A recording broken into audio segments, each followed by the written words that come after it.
সরো, তোমার আমার চলো না। কি ঘষাঘষি শুরু করছে, পারে না কিছু না। কি হইলো আবার? কি হইলো? হ্যাঁ, এই যে কি একটা কলা গাছের মতো শুয়ে আছে, কিছু তো করা করো না, কোনো নড়াচড়া নাই, কিছু নাই। হ্যাঁ, তোমার কি কলা গাছের মতো শুয়ে রাখবার লাগে বিয়ে দিছে বাপ মায়? আমি কি করুম? গাছ তো গাছই, আর আমার গাছ ফল দেয় না, কোন কিছুই হয় না, তাই আমি কি করুম? এই জন্যই তো আমি তোমারে দেখবার পারি না। হ্যাঁ, বাপ মায় খালি পছন্দ করছিল দেখা, তাহলে তোমার মতো আবার মার্কা পোলারে কি আমি বিয়ে করি? হ্যাঁ, আমার হাতে কি তোমারে যায় মানায়? কোনো সময়ই নেই। এই সব এইবার মানে তোমার লাস্ট। হ্যাঁ, একটা কথা কয়ে রাখি, অনেক দিছি, সুযোগ দিছি, এবার আর দিব না। আর একটা সুযোগ দাও আমারে। জীবনে আর সম্ভব না। আমি ওই যে পাশের বাড়ি সবুজ হয়ে আছে না, আমার ওই ওর কাছে যাবো। তোর মতো জামাই আমার দরকার নেই। আর একটা বার সুযোগ দাও। স্যার, আর একটা বার সাথে যাও। কি সারা রাতে কোন খোঁজ কোন ওই কাকে শুয়ে আছে তো শুয়ে আছে, মনে হয় যে ওর জানি নাই। আর একটা বার। আর একবারও না, অনেক সুযোগ দিছি।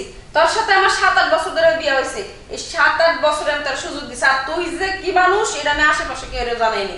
খালি ওই যে বাপ মায়ের পছন্দ করছিল দেখে, এই যে আমি ঘর থেকে বাইরে গেলাম, ওই ওর সাথে আমি কাজ করুন, তোর মতো তুই কইরা থাক। আরে শোনো, যাইও না, দেখো ওইটা সমস্যা, ওইটা দেখাইলেই তো হয়।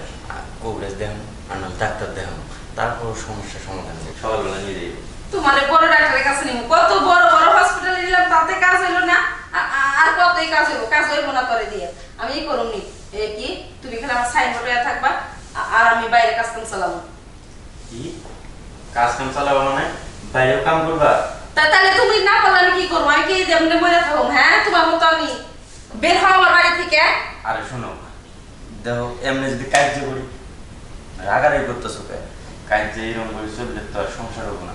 ওটা কি দেখো, এসে একটা কথা কই, এসে আমার ধরো বড় ডাক্তারের কাছে নিয়ে যাবো, সমস্যা আছে। আচ্ছা শোনো, সবচেয়ে বড় মেডিকেলে তোমার নিছি, তোমার কোনো কিছু হয় নাই। হ্যাঁ, মানে ঠিক হবে না।